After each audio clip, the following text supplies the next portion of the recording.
오늘은 예수님의 오심을 준비한 사람들이라는 제목으로 하나님의 말씀을 전하도록 하겠습니다.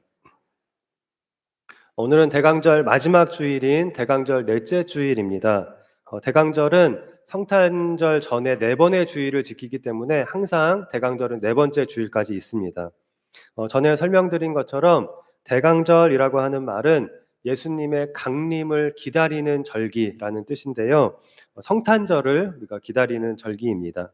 이 대강절은 성경에 나오는 절기는 아니지만 우리를 위해 이 세상에 오신 예수님을 우리가 생각하고 또 예수님을 통해 하나님께서 우리에게 베풀어 주신 그 사랑과 은혜를 생각하면서 그 구원을 생각하면서 성탄절을 우리가 바라보고 또 기다리면서 성탄절을 맞을 준비를 하는 절기라고 할 수 있습니다.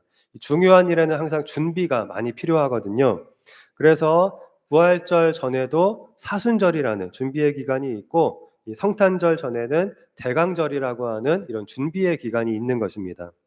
그런데 성경을 보면 우리 하나님도 예수님을 이 세상에 보내시기 위해서 준비를 하셨습니다. 그것도 아주 오랜 시간 동안 아주 치밀하게 준비를 하셨습니다.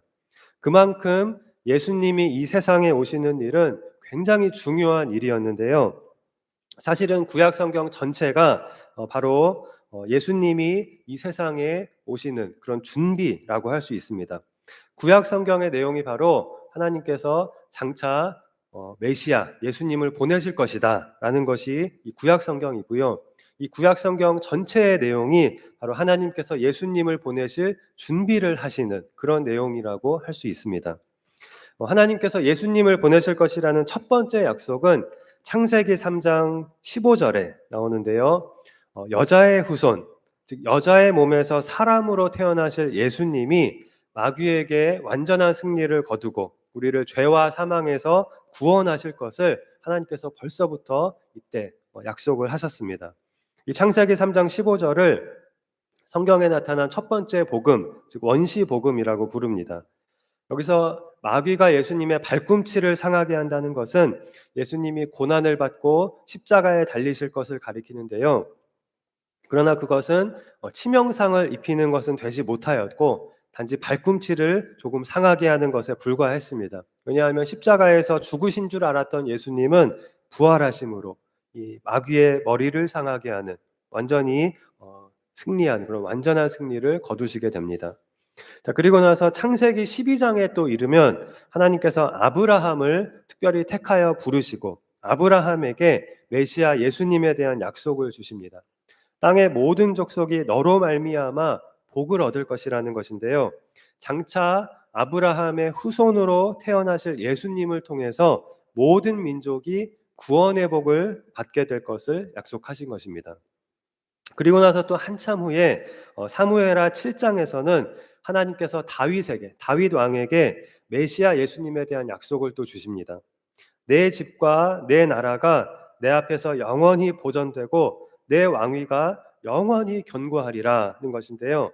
이 다윗의 왕위가 영원하리라고 하는 것은 이 다윗의 후손으로 태어나실 예수님이 통치하시는 그 영원한 하나님의 나라가 이루어질 것을 약속하신 것입니다.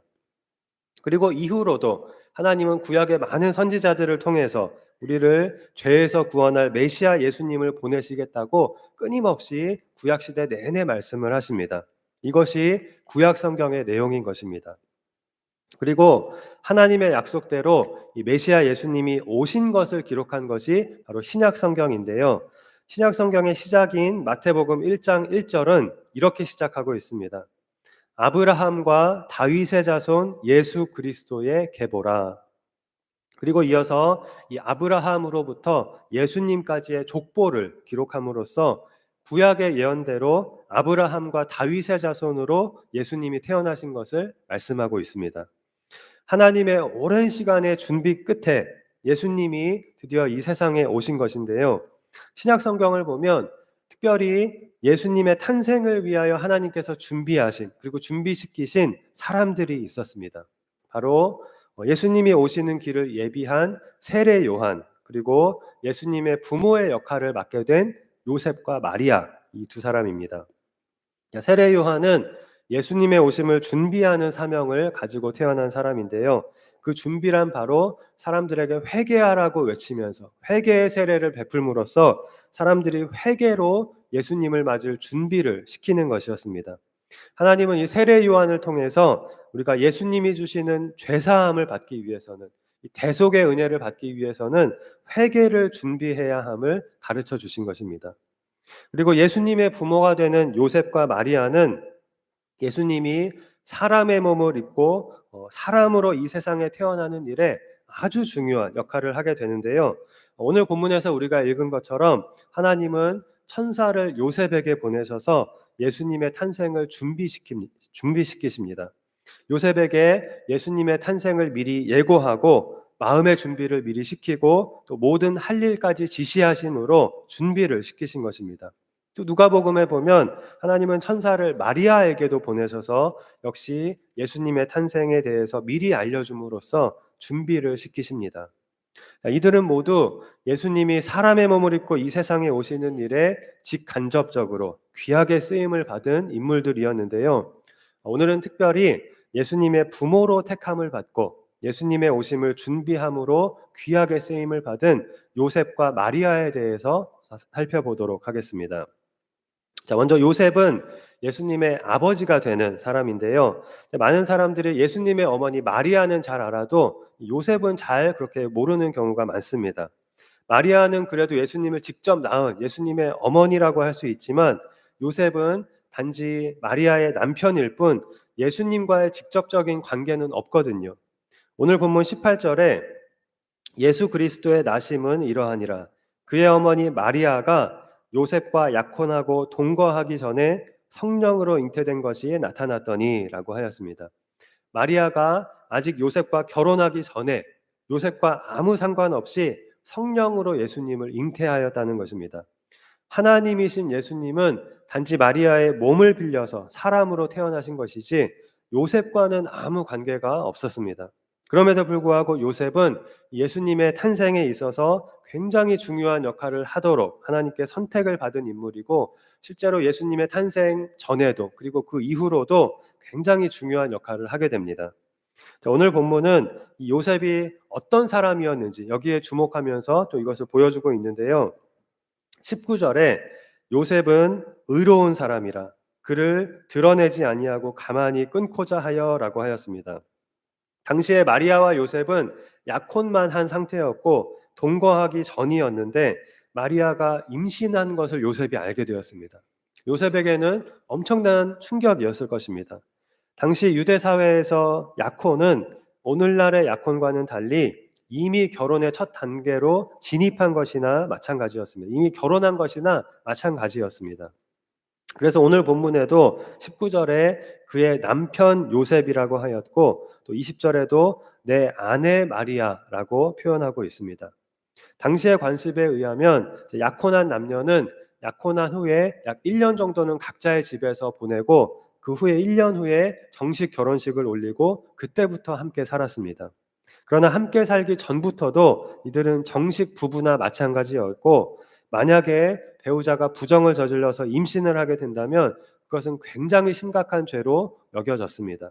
당시 유대 사회는 율법의 지배를 받는 사회였기 때문에 이것은 단지 약혼이 깨지고 두 사람이 헤어지는 것으로 끝날 수 있는 그런 문제가 아니었습니다. 그런데 요셉은 의로운 사람이라고 하였습니다. 여기서 의로운 사람이라는 뜻은 율법을 철저히 지키는 사람이라는 뜻입니다.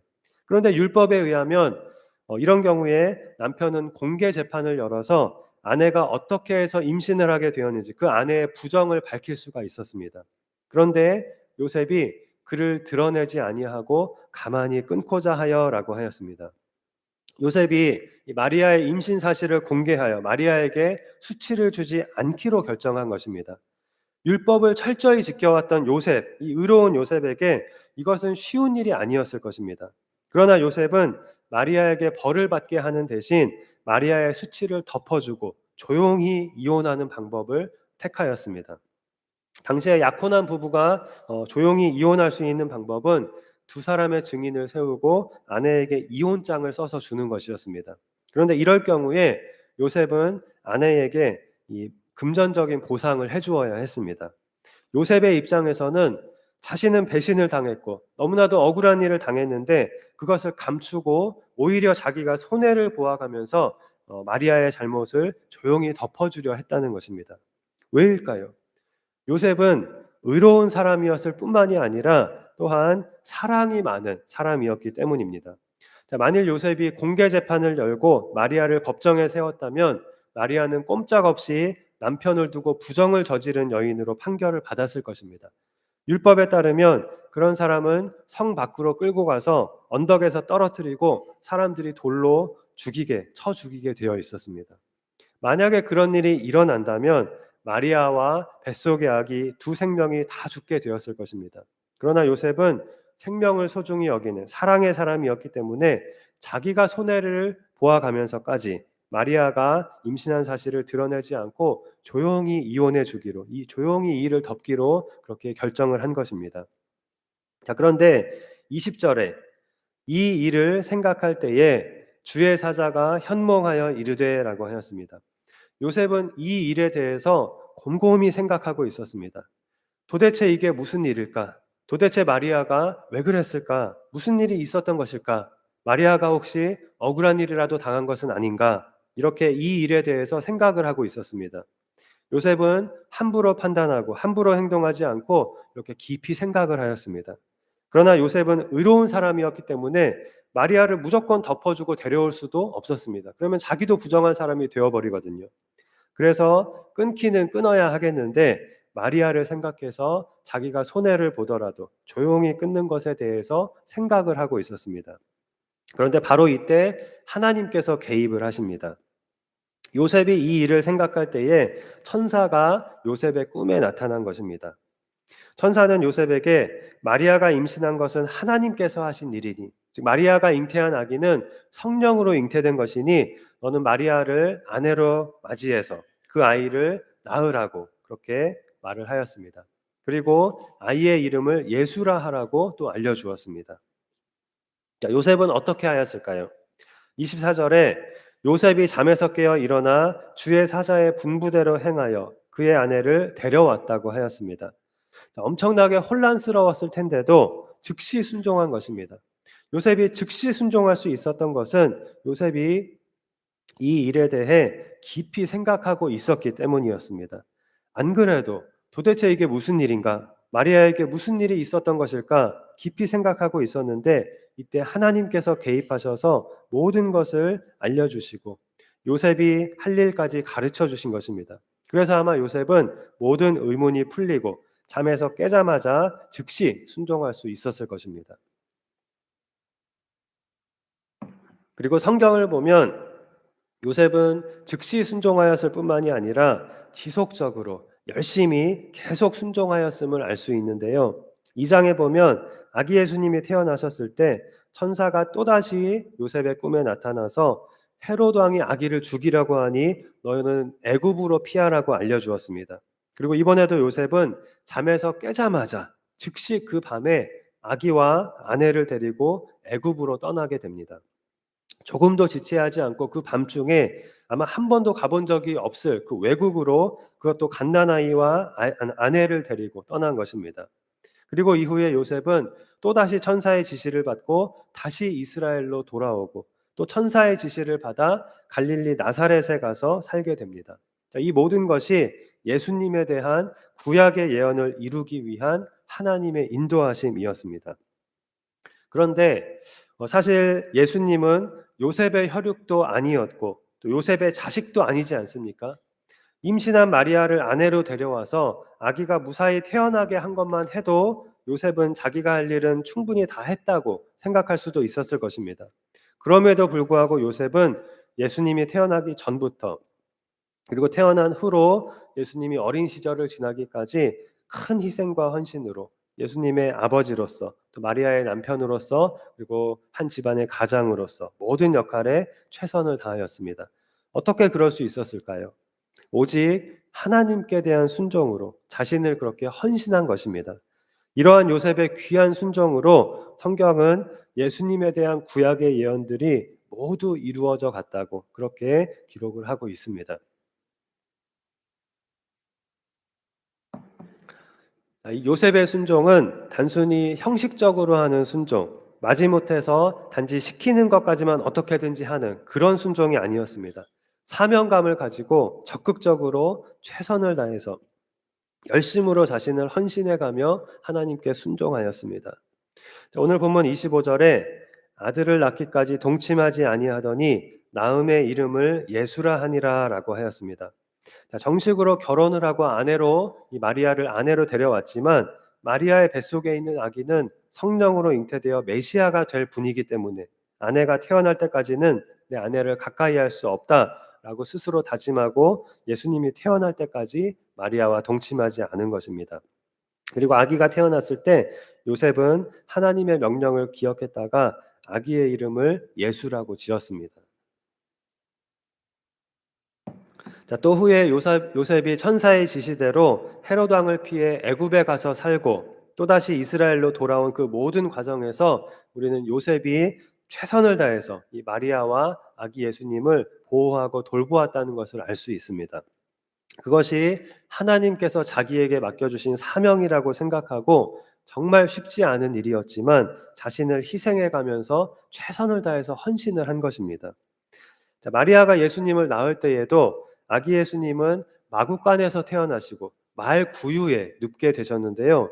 아마도 요셉은 방을 구하기 위해서 이리저리 뛰어다니다가 방이 하나도 없어서 가까스로 그 마구간을 구하였을 것입니다. 당시의 상황에서는 최선을 다해서 마련한 것이 이 마구간이었던 것입니다. 그리고 요셉이 준비한 그 마구간에서 예수님은 태어나시게 되었습니다. 요셉이 최선을 다한 결과 세상에서 가장 낮은 곳으로 예수님이 오시는 이 하나님의 계획이 이루어지게 된 것입니다. 이렇게 맡은 일에 언제나 최선을 다하는 요셉에게 하나님은 중요한 일을 맡기시고 성경을 이루고 하나님의 뜻을 이루는 일에 사용을 해주신 것입니다. 예수님을 낳은 마리아 역시 마찬가지였습니다. 자, 사실 마리아의 임신으로 인해 요셉보다 더 당황한 사람은 마리아였을 것입니다. 마리아 역시 자기가 임신한 상황을 도무지 이해할 수가 없었습니다. 성령으로 잉태가 된 것이기 때문입니다. 마리아는 아마 요셉보다도 훨씬 더 두렵고 혼란스러웠을 것입니다. 그래서 누가복음에 보면 하나님은 마리아에게도 천사를 보내셔서 이 뱃속의 아기가 성령으로 잉태되었다는 것과 또 마리아가 예수님을 낳게 될 것을 알려주십니다. 그리고 마리아는 놀랍게도 그 자리에서 하나님께 순종하여 기꺼이 자신을 헌신하여 드리게 됩니다. 마리아는 분명히 두려웠을 것입니다. 자기가 성령으로 잉태를 하였다고 해도 그것을 믿어줄 사람이 있을 리가 없지 않습니까? 누가 그런 어처구니 없는 말을 믿겠습니까? 누구라도 이 마리아가 약혼한 남편을 놔두고 부정을 저질렀을 것이라고 생각할 수밖에 없었습니다. 마리아의 이 임신은 가문의 수치가 될 것이었고 최악의 경우 마리아는 율법에 따라 돌에 맞아 죽을 수도 있었습니다. 그런데 이 모든 것을 감수하고 하나님이 말씀하실 때에 마리아는 그 자리에서 하나님의 말씀이니까 내가 순종합니다 하고 자신을 기꺼이 헌신하여 드린 것입니다.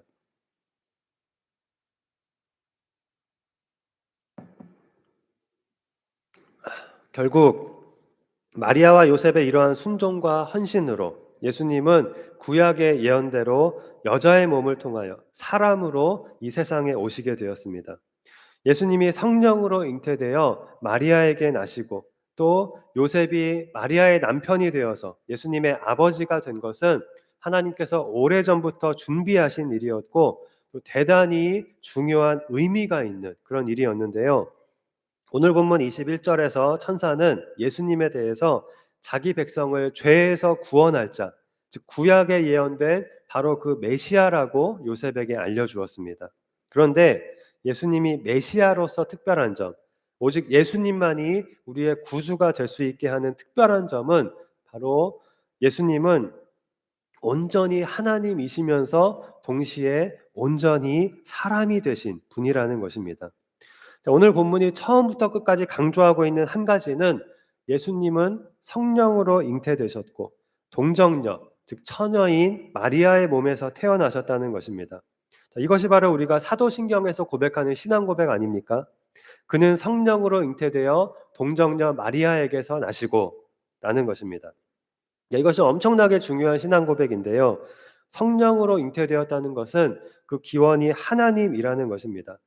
예수님은 피조물인 인간 사이에서 태어나신 분이 아닙니다. 삼위일체 하나님이십니다. 그런데 이 세상에 사람으로 오시기 위해서 이 마리아의 몸을 빌려서 사람과 똑같이 태어나신 것뿐입니다. 즉 예수님이 성령으로 잉태되었다는 말은 예수님이 하나님이라는 것을 말해주고, 그리고 동정녀 마리아에게서 나셨다는 말은 예수님이 우리와 같은 사람이 되셨다는 것을 의미하는 것입니다. 자, 이것이 왜 그렇게 중요하냐면요. 우리의 구주가 되실 수 있는 유일한 분은 온전히 하나님이면서 동시에 온전히 사람이 되신 예수님밖에 없기 때문입니다. 이 두 가지 구주의 조건을 갖추신 분은 예수님밖에 없는 것입니다. 예수님은 우리를 죄에서 구원할 구주로 오셨다고 하였습니다. 그런데 우리의 구주가 되기 위해서는 우리와 같은 사람이어야만 합니다. 왜냐하면 우리를 대신하여 죽어야 하기 때문입니다. 성경에 피 흘림이 없이는 죄 사함도 없다고 하였습니다. 여기서 피 흘림이라는 것은 생명을 바치는 것, 꼭 죽음을 의미합니다. 죄에 대한 하나님의 형벌은 사망이라고 하였거든요. 그런데 하나님은 절대로 죽을 수가 없습니다. 그래서 우리를 대신하여 죽으시기 위해서 예수님은 사람의 몸을 입고 마리아의 몸을 통해 사람으로 이 세상에 오신 것입니다. 그런데 구주가 되기 위한 중요한 또 하나의 조건이 있습니다. 우리와 같은 사람이면서도 죄는 없어야 한다는 것입니다. 죄인이 죄인을 대신해서 죽어주면 아무 소용이 없잖아요. 우리의 구주가 되기 위해서는 우리와 같은 사람이 돼 죄는 하나도 없는 의인이어야만 합니다. 그런데 문제는 그런 사람은 존재하지가 않는다는 것입니다. 존재할 수가 없습니다. 성경에 의하면 모든 사람은 죄인이라고 하였거든요. 모든 사람이. 인류의 첫사람 아담 이래로 모든 인간은 다 죄인인 것입니다. 왜냐하면 아담이 선악과를 먹는 그 죄를 지은 것은 단지 개인적인 죄가 아니라 인류의 대표자로서 죄를 범한 것이기 때문입니다. 하나님께서 아담에게 에덴 동산과 모든 좋은 것들을 허락하시고 대신 선악과만은 먹지 말라라고 하신 것은 아담을 대표자로 세우시고 모든 인류에게 하신 언약이었습니다. 그런데 아담이 이 모든 인류를 대표하여 하나님과의 언약을 어기고 죄를 범한 것입니다. 다시 말하면 아담과 함께 모든 인류가, 아담이 그 죄를 범할 때 아담과 함께 모든 인류가 그 죄를 함께 범한 것이 되는 것입니다. 그래서 이 아담의 죄를 원죄라고 말합니다. 아담의 피를 물려받아 태어나는 모든 사람은 태어날 때부터 이 원죄를 가지고 태어나는 것입니다. 그래서 성경은 이것을 모든 사람은 아담 안에서 죄인이 되었다고 말합니다. 모든 사람은 다 아담의 후손이기 때문에 아담 안에 있고, 대표자 아담이 죄인이기 때문에 아담 안에 있는 모든 사람은 모두 죄인이 되는 것입니다. 모든 사람은 태어날 때부터 원죄를 가진 죄인으로 처음부터 태어나는 것입니다. 그런데 여기에 더해서 모든 사람은 원죄만 있는 것이 아니라 자기가 스스로 짓는 자범죄도 있습니다. 이 자범죄가 없는 사람도 역시 한 사람도 없습니다. 모든 사람은 자범죄를 짓습니다. 아담이 죄를 범함으로 죄가 세상에 들어왔고, 우리 안에 있는 하나님의 형상은 손상을 입어서 우리 안에 죄성, 하나님의 말을 듣지 않고 내 마음대로 하려고 하는 그런 본성, 이 죄성이 우리 안에 자리하게 되었기 때문입니다. 그래서 모든 사람은 죄를 짓습니다. 그렇다면 사람이면서도 죄인은 되지 않는, 즉 원죄를 갖지 않는 방법은 무엇이겠습니까? 아담의 후손이 아닌 사람이 되는 것입니다. 그래서 예수님은 성령으로 잉태되어 동정녀 마리아의 몸에서 태어나신 것입니다. 예수님은 아담의 피를 물려받지 않고 아담과 전혀 상관이 없는 사람으로, 아담의 원죄를 물려받지 않은 유일한 사람으로 이 세상에 오신 것입니다.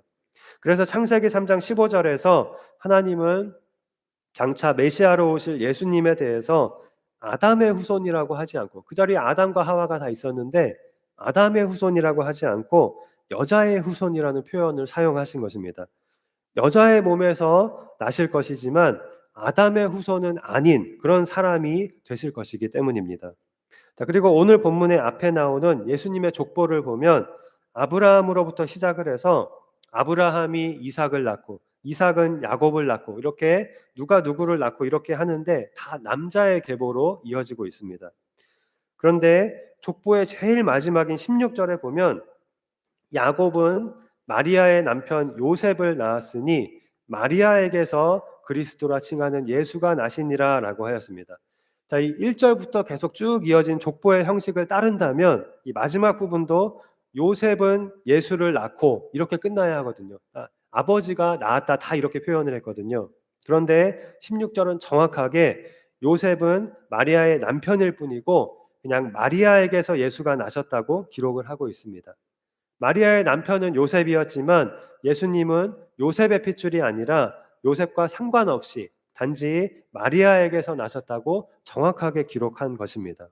그리고 이어지는 오늘 본문은 바로 이것에 대해서 예수님은 성령으로 잉태되어 동정녀 마리아에게서 나셨다고 설명을 하고 있는 것입니다. 예수님께서 성령으로 잉태되고 동정녀에게서 태어나신 것은 바로 우리를 죄에서 구원할 구주가 되시기 위함이었습니다. 예수님은 아담의 원죄를 물려받지 않으셨습니다. 그리고 죄성도 없으시고 또 완전한 하나님이시기 때문에 당연히 자범죄도 짓지 않으셨습니다. 이 세상에서 유일하게 완전한 의인이 되심으로써 우리의 구주의 자격을 갖추신 것입니다. 그리고 십자가에서 죽으심으로 우리의 모든 죄값을 치러 주셨을 뿐만이 아니라 또한 예수님은 예수님을 믿는 사람들의 새로운 대표자가 되셨습니다. 전에는 우리의 대표자가 아담이었는데 그래서 우리가 아담 안에서 아담을 따라 죄인이 되었는데 이제는 우리의 대표자가 아담에서 예수님으로 바뀐 것입니다. 그래서 예수님 안에서 우리는 대표자 예수님과 똑같은 의인으로 인정을 받게 됩니다. 우리가 아담 안에서 예수님 안으로 옮겨짐으로써 우리의 신분이 죄인에서 의인으로 바뀌게 된 것입니다. 자, 이것을 로마서 5장 18절은 이렇게 말씀합니다.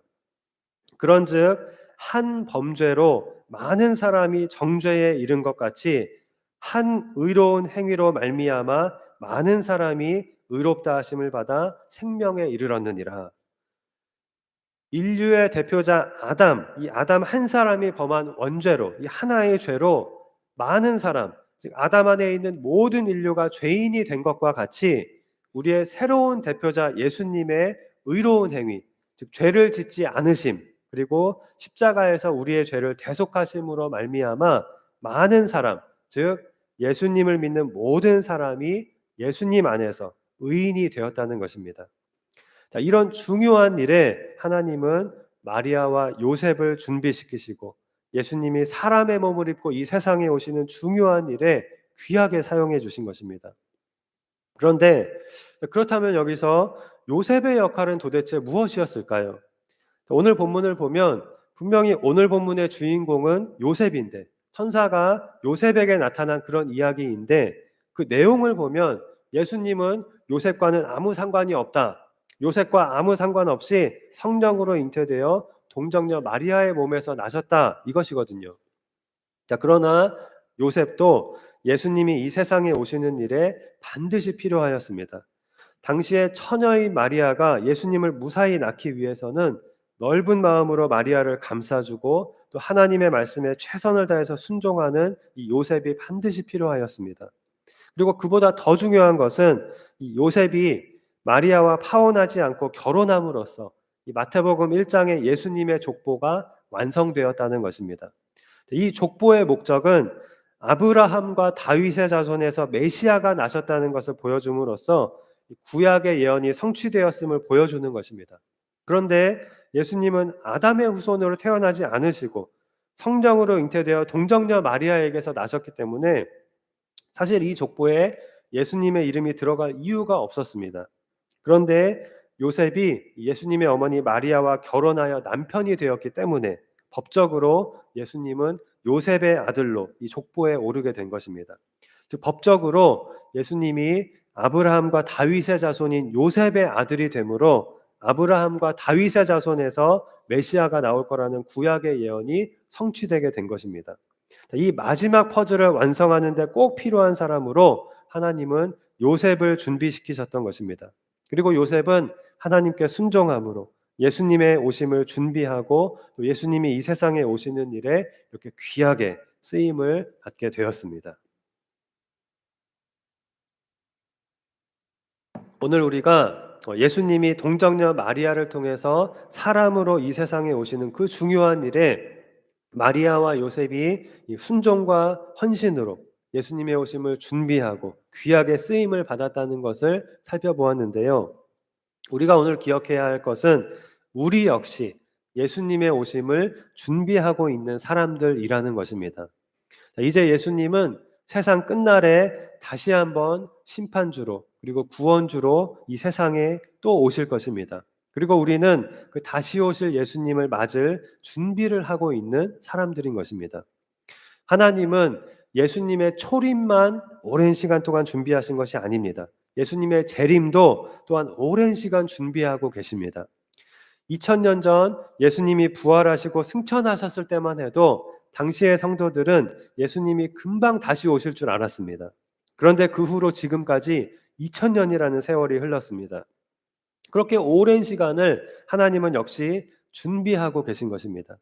하나님께서 아브라함과 이삭과 야곱, 또 모세와 여호수아, 다윗, 그리고 수많은 구약의 인물들과 또 구약의 선지자들과 그리고 세례 요한과 마리아와 요셉을 사용하셔서 예수님의 오심을 준비하신 것처럼 하나님은 우리를 통하여 예수님의 재림을 준비하고 계신 것입니다. 예수님의 재림은 예수님의 초림과 함께 인류의 역사에서 가장 중요한 사건이 될 것입니다. 우리가 예수님의 초림을 기억하고 감사하고 성탄절을 기다리는 것도 대강절의 중요한 의미이지만 다시 오실 예수님을 바라보며 예수님의 재림을 기다리고 준비하는 것도 대강절의 의미라고 하였습니다. 그렇다면 우리가 해야 할 준비는 무엇이겠습니까? 자, 그것은 마리아와 요셉처럼 하나님의 말씀에 순종하며 우리에게 주신 사명을 감당하는 것입니다. 하나님께서 교회인 우리에게 주신 사명을 최선을 다해서 감당하는 것입니다. 그것은 우리가 늘 하나님의 말씀을 가까이 하며 하나님의 말씀에 순종하고 말씀 안에서 자라가는 것, 그리고 하나님께서 명하시는 성화의 삶에 힘쓰는 것, 그리고 하나님께서 우리에게 주신 사람들, 우리의 가족, 친구, 이웃에게 복음을 전하여 그들을 구원하는 일에 힘쓰는 것입니다. 다른 것이 아니라 다른 엉뚱한 일을 하는 것이 아니라 바로 이것이 우리가 예수님의 재림을 준비하는 일이 되는 것입니다. 자, 이제 3일 후면 우리가 성탄절을 맞이하게 되는데요. 성탄절 예배를 통하여 예수님께서 우리를 위하여 이 세상에 오신 것, 예수님께서 우리를 위하여 행하신 모든 일들을 기억하고 감사하되 더 나아가서 다시 오실 예수님을 바라보며 예수님의 재림을 준비하는 삶을 살기로 다짐하는 그런 우리가 되어야 하겠습니다.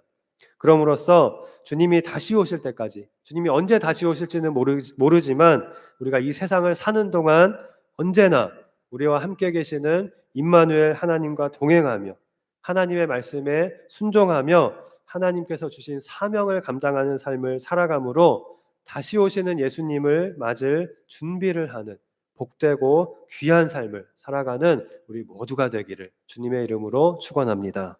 기도하시겠습니다.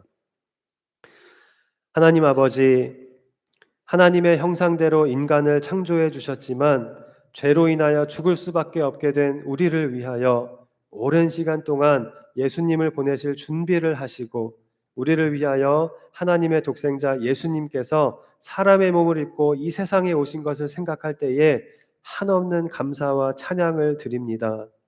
우리가 예수님을 통하여 하나님께서 베풀어 주신 이 한없는 은혜와 사랑을 생각하며 감사로 성탄절을 맞이하여 하나님께 영광을 돌리게 하여 주시고 또한 우리를 위하여 다시 오실 예수님을 바라보고 생각하며 마리아와 요셉과 같은 순종과 헌신으로 예수님의 오심을 준비하는 복된 삶을 살아가는 우리 모두가 되도록 인도하여 주시옵소서. 감사드리며 예수님의 이름으로 기도하옵나이다. 아멘.